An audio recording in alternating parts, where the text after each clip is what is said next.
ஐயா, நீங்க மீண்டும் தேசிய ஜனநாயக கூட்டணிக்கு வர இருப்பதாக ஒரு தகவல் வருது ஐயா. அமித்ஷா அவர்களுடனான சந்திப்புக்கு பிறகு அது குறித்து உங்களோட பதில்? சுபாஷ் மைகாப்.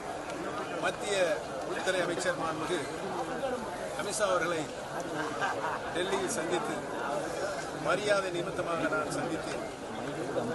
அந்த சந்திப்பின் பொழுது தமிழகத்தில் இருக்கின்ற இன்றைக்கு இருக்கின்ற அரசியல் சூழலை நான் எடுத்துக்கூறினேன். அவர் கவனமாக கேட்டு தன்னுடைய அன்பான வார்த்தைகள் கூறி அனுப்பியிருக்கார்.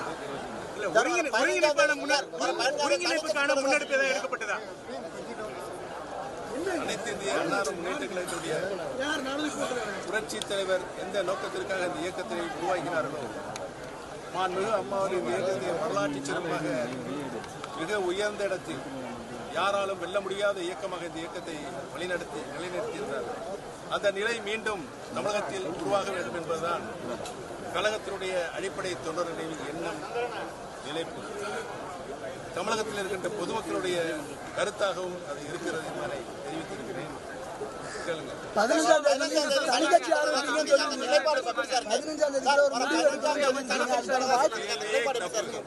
கேள்வி தப்பு. நான் எந்த சூழ்நிலையும் எப்போதும் தனிக்கட்சி ஆரம்பிப்பேன் என்று சொல்லவில்லை. நீங்கள் கேள்வி என்பதை தவிர்க்க வேண்டும். சார், இப்போ உங்க கூட இருந்த செங்கோட்டையன் டிவிக்கில் இணைஞ்சிருக்காரு. நீங்க ஏதாவது அவர்கிட்ட பேசுறீங்களா? நீங்களும் கூட்டணி நிலவதுக்கு வாய்ப்பு இல்லை. அவர் என்னிடம் பேசவும் இல்லை, நான் அவரிடம் பேசவும் இல்லை.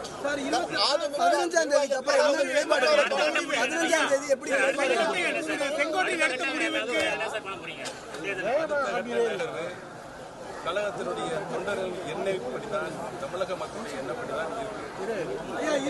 26ஆம் ஆண்டு சட்டப்பேரவை தேர்தலில் உங்களுடைய பார்ட்டிசிபேஷன் எப்படி இருக்கு?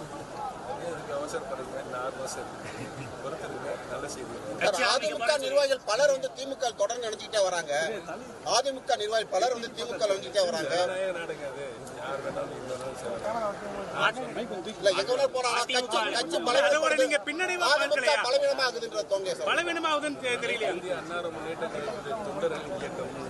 தொண்டர்களுடைய பலம் எந்த சூழ்நிலையும் எப்படியும் புரட்சி தலைவருடைய இயக்கம் பழுதுபடாது.